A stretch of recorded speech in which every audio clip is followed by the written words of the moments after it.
కుమారి aunty వస్తుంది కరెక్టే అమ్మ. ఈ మధ్య ఫేమస్ అయింది. ఒక 4 months నుంచి కూడా యూట్యూబ్ కానీ, ఇన్స్టా కానీ, ఫేస్బుక్ కానీ ఎక్కడ చూసినా ఆంటీనే ట్రెండ్ అవుతున్నారు.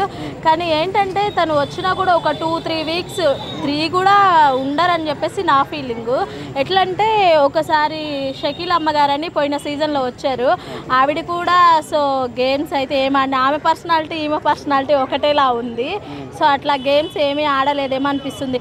మళ్ళీ ఇప్పుడు వచ్చే కన్సిస్టెంట్లు కొంచెం హైప్ వాళ్ళు ఉంటారు. వీళ్ళంతా మూవీ వాళ్ళు కాబట్టి వాళ్ళు గేమ్స్ అన్నీ ఆడుతూ ఉంటారు, బాగుంటారు. కానీ ఈమె వాళ్ళతో అందరితో నాన్న కన్నా అన్నా కూడా అక్కడ వర్కౌట్ అవ్వదు. ఎక్స్ట్రా 2 లివర్స్ వేసినా కూడా ఆడ ఎవరు కాంప్రమైజ్ అవ్వరు. కాబట్టి ఆంటీ ఫస్ట్లోనో సెకండ్లోనో థర్డ్లోనో ఈ మూడిట్లలో ఎలిమినేట్ అయ్యేదైతే ఖాయం. బర్రెలక్క మర్చిపోయాను. ఆవిడంటే కొత్త అంటే ఆవిడ ఈ మధ్య అంతా ఫేమస్ చూసాము. ఎలక్షన్లో కానీ, ఎంపీ ఎలక్షన్స్ కానీ, ఇంకా సర్పంచ్ ఎలక్షన్స్ కానీ ఆవిడ పోటీ చేశారు. సో అందరికీ తెలుసు ఆవిడ ఎవరనేది. వచ్చిన ఆమెకు ఫ్యాన్ బేస్ ఎక్కువ కాబట్టి ఇన్స్టాలో కానీ, ఫేస్బుక్లో, యూట్యూబ్లో కూడా ఆమెకు చాలామంది ఫ్యాన్స్ ఉన్నారు కాబట్టి మేబీ ఉండొచ్చు. కానీ ఆమె ఒక 2 months అయితే కంపల్సరీగా ఉండిద్ది. 3rd month అయితే ఉండదు. ఎందుకంటే ఆమె కొత్తగా పెళ్ళైంది కాబట్టి ఆవిడకు. సో వాళ్ళ హస్బెండ్ని మిస్ అవుతున్నాను ఒక ఫీలింగ్ రావచ్చు ఆమెకు. సో అట్లా వదిలేసి వాళ్ళ హస్బెండ్ వదిలేసి అన్ని నెలలు ఎవరు ఉండరు కదా. సో ఉండలేకపోవచ్చు అని నా ఫీలింగ్. అవును, అందుకోసమే కదా ఆమెను తీసుకొని రైటింగ్ పెంచుకొని మధ్యలో వదిలేసిద్ది కదా. ఇంకంతే. ఆమె అంటే నాకు అసలు నచ్చదు. మా చౌదరీసే ఆ అమ్మాయి కూడా, నేను కూడా చౌదరినే. కానీ నాకు ఆ అమ్మాయి అంటే అసలు నచ్చదు. అమ్మాయి గురించి చెప్పాలని కూడా నేను అనుకోవట్లేదు. ఎందుకు ఇంకొక ఆమె వస్తుంది కదా, ముక్కు పొడుగు ఉంటుంది కదా ఆమె పేరు తను విష్ణు బాగానే ఎంటర్టైన్మెంట్ చేస్తుంది కదా. రీతు కన్నా కూడా విష్ణునే 100 రెట్లు అదే బెటర్ ఇస్తుంది.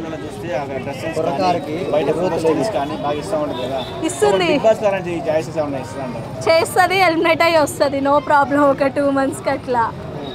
సో ఆమె ఏం పెద్ద అందులో ఏమీ ఉండదులే. ఆమె ఎన్ని రోజులు చేసినా కానీ 2-3 వారాలు 3-4 వారాలు అందులో విన్నర్ పల్లవి ప్రసాద్, రన్నర్ అమర్దీప్, తేజు. ఆ తేజు కొంచెం మంచిదే ఆ అమ్మాయి. అంటే ఫ్యామిలీ పరంగా కూడా తను కొంచెం వాళ్ళ సైడ్ నుంచి కానీ ఇటు సైడ్ నుంచి కానీ కొంచెం సపోర్ట్ ఎక్కువ ఆ అమ్మాయికి. సో ఆవిడ వస్తే ఆడుతుంది, లాస్ట్ వరకు ఉంటుంది. టాప్ 5లో ఆవిడ ఉండిద్దని నా స్ట్రాంగ్ ఫీలింగ్. ఇంకెవరు వస్తున్నారు మీ అంచనా ప్రకారం? అలీగారు తమ్ముడు కయ్యం వస్తున్నాడు, ఏమైనా ఎంటర్టైన్ చేయగలుగుతారంట? కయ్యం అంటే మా సినిమాలో ఉంటాడు కదా ఒక అతనే కదా, సాంగ్ లో చూసా బాగున్నాడు. ఇంకా అదొకటే తెలుసు అతని గురించి, నాకేమీ తెలియదు.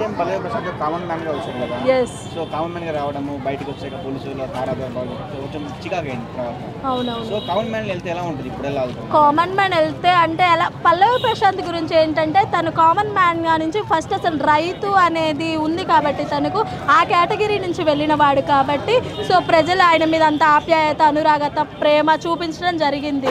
నార్మల్ కామన్ మ్యాన్ కుమారి అంటే ఆ వంటలు అంటారు, వదిలేస్తారు. తనంటే ఒక రైతు బిడ్డ కదా. సో అందుకోసమే తనకు అంత ఇది. ఇదే రైతు బిడ్డ బయటకు వచ్చి హెల్ప్ చేస్తానని చేయలేదని అంటున్నారు. ఓకే, చేశారు చేయలేదని కొందరు చూశారు, కొందరు చూడలేదు. సహాయం పొందిన వారు ఉన్నారు, పొందని వారు ఉన్నారు. కానీ పొందిన వారు చెప్పే విషయం పొందని వారు వినరు, పొందని వారు చెప్పే విషయం పొందిన వారు వినరు. ఆ రెండింటికి పొంతనే లేదు కాబట్టి అసలు. సో అతను చేశాడని మనం అనలేము, చేయలేదని కూడా మనం అనలేము. చూడలేదు కదా మనం ఎవరం కూడా. చేశాడేమో మేబీ వాళ్ళ ఊర్లో, మనకు తెలియదు కదా ఆ విషయం. తనకు కూడా ఒకటేసారి అమౌంట్ మొత్తం రాలేదు కదా, విడతల వారీగా వచ్చింది. తను ఇచ్చే ఉంటాడు, ఇవ్వకుండా ఏమి ఇవ్వరు కదా. ఎవరైనా కూడా మాట ఇస్తే అంతా ఇవ్వకపోయినా కూడా అంతో ఇంతో అయితే ఇస్తారు కదా. బిగ్ బాస్ 8 ప్రోమోలో నాగార్జున లుక్ ఎలా అనిపించింది? బాగున్నారు, కొంచెం నెత్తి కలర్ వేసినట్టున్నారు. ఇప్పుడు ప్రతి బిగ్ బాస్ దానికి మామూలుగా ప్రోమోలు ఉండేటివి, ఈసారి సత్య లాంటి మంచి కమెడీని తెచ్చి చేసే ప్రోమో. సో మీరు ఎలా ఫీల్ అవుతారు? రావచ్చు కానీ 2-3 weeks కన్నా ఎక్కువ. ఆ గేమ్స్ వాళ్ళు పెట్టే గేమ్స్ ఎలా ఉంటాయంటే చాలా ఇదిగా కొంచెం స్లిమ్గా ఉన్న వాళ్ళు అయితేనే ఆడగలరు. సత్య నాలాగా ఉంటాడు, ఏం ఆడతాడు ఆడలేడని నా స్ట్రాంగ్ ఫీలింగ్. కుమారి అంటే అయితే ఫస్ట్ వీక్లోనే ఎలిమినేట్ అవ్వచ్చు నాకు తెలిసి. అందుకోసమే అవ్వచ్చు అని చెప్పేసి నా ఫీలింగ్. సత్య అంటే తన జోక్స్ పరంగా కానీ ఒకసారి ఇంకా టేస్టీ తేజ అని ఉంచారు కదా, అలా ఉంచి సత్యాన్ని తీసేస్తారు. అంటే 8th ప్లేస్లో కానీ అలా సత్యాన్ని తీసేస్తారు. సో లాస్ట్ టైం ఎవరికి అన్యాయం జరిగిందని మీ ఫీలింగ్? రతికకు అన్యాయం జరిగింది, చాలా ఘోరంగా జరిగింది రతికకు. అంటే రతికకి ఏంటంటే 2 times వచ్చింది తను, అంటే ఒకసారి వచ్చి ఎలిమినేట్ అయింది. సో తను తెలిసి తెలియక చేసిన తప్పుల వల్ల రెండోసారి వచ్చినా కూడా రతిక మీద ఎవరు అంటే హౌస్ మేట్స్ కానీ ఎవరు కూడా రతికని అంత మంచిగా చూడలేదు. సో ఆ గిల్టీ ఫీలింగ్ ఒకటి మనసులో పెట్టుకొని తను మంచిగా ఆడింది, కానీ తను ఇంకా దురదృష్టవశాతం బయటకు వచ్చింది. సో బిగ్ బాస్ 8లోకి కామన్ మ్యాన్స్ని తీసుకోవాలా, ఇది ఎవరు సెలబ్రిటీలను తీసుకోవాలా, కామన్ మ్యాన్స్ ఎవరు రాకూడదు? లాస్ట్ టైం వచ్చారు కదా రైతు బిడ్డ అనేసి. సో ఇప్పుడు కామన్ మ్యాన్స్ రావాలనుకుంటున్నారా? ఓన్లీ సెలబ్రిటీకి అవకాశం తగ్గుతుంది. అంటే కామన్ మ్యాన్స్ అంటే కుమారి ఆంటీ కూడా కామన్ మ్యానే కదా, ఆమె సెలబ్రిటీ కదా, కాకపోతే 2 లివర్స్ ఎక్స్ట్రా అని చెప్పేసి ఫేమస్ అయింది. ఆవిడనైతే తీసుకుంటున్నారు కదా. బరలక్క సెలబ్రిటీ అంటే ఆవిడ సెలబ్రిటీ కదా, పొలిటికల్ ఆమె కూడా వస్తుంది కదా. సో కామన్ మ్యాన్స్ అయినా రావచ్చు, సెలబ్రిటీస్ అయినా రావచ్చు, టాలెంట్ ఉంటే ఎవరైనా రావచ్చు. జాతకాలు చెప్తున్నారు కదా వేణుస్వామి వస్తుందంటే మీరు ఎలా ఫీల్ అవుతారు? అందరు జాతకాలు చెప్తాడు, ఇంకా అందులో నాగార్జున కూడా మన నా చిత్రంలో కూడా చెప్పింది నెక్స్ట్ ఆమె కూడా విడిపోతారని చెప్పాడు. విన్నర్ ఎవరు రన్నర్ ఎవరు తెలిసిపోతే ఆయనకి మరి. ఆయనే విన్నర్. ఇంకా ఓకే, పర్సనల్గా మీరు ఎవరికి సపోర్ట్ చేస్తారు? వస్తే మీకు వచ్చిన లిస్టులో వేణుస్వామి కానీ బర్రెలక్క కానీ బర్రెలక్కకే, శిరీషకు. ఎందుకు? ఎందుకంటే ఆ అమ్మాయి చాలా కష్టపడి పైకి వచ్చింది. ఒక బలహీన వర్గాల నుంచి ఆ అమ్మాయి పైకి వచ్చిన అమ్మాయి. సో చిన్నప్పటి నుంచి కష్టాలు ఏంటి సుఖాలు ఏంటి చూసి పెరిగిన అమ్మాయి కాబట్టి సో నేను ఆవిడకి మాత్రమే సపోర్ట్ చేస్తాను. అంటే గేమ్స్ బాగా ఆడలేకపోతే ఆమెకే చేస్తారా? ఆడొచ్చు. ఆమె ఎందుకు ఆడలేదు? ఇంట్లో వీళ్ళు ఏముంది, జిమ్ములకి వెళ్ళి వెయిట్లు ఎత్తుతారు, కానీ ఆమె ఇంటి దగ్గర గిన్నెలు దోమి బర్రెలు దోమి అన్నీ చేసిద్ది. వాళ్ళు ఆడినట్టు పల్లవి ప్రశాంత్ ఏమంత ఇచ్చేసాడు, గేమ్స్ ఆడాడు కదా, పల్లెటూరు నుంచి వచ్చి ఈవిడ కూడా ఖచ్చితంగా ఆడి గెలుస్తుంది. ఎందుకు గెలవదీమా? మరి సేమ్ పల్లెవి ప్రశాంత్ కూడా మోసం చేస్తుందా మరి రైతులు? కానీ పల్లవి ప్రశాంత్ మోసం చేశాడు అన్నది రాంగ్. అతను చేశాడో చేయలేదు వస్తుంది కదా. అవును, చూడకుండా వాళ్ళ టీఆర్పీ రైటింగ్స్ కోసం ఏమంటే అవి వేసుకుంటారు, కానీ వాళ్ళు అందరూ వచ్చి చూడలేదు కదా అతను హెల్ప్ చేశాడో లేడో అని. వాళ్ళ ఊరు వాళ్ళకి కాల్ చేసి చూడండి, వాళ్ళు చేసే ఉంటారు కదా. అంటే 35 లక్షల్లో కార్లు ఉంటే వాళ్ళకి ఇవ్వలేదా?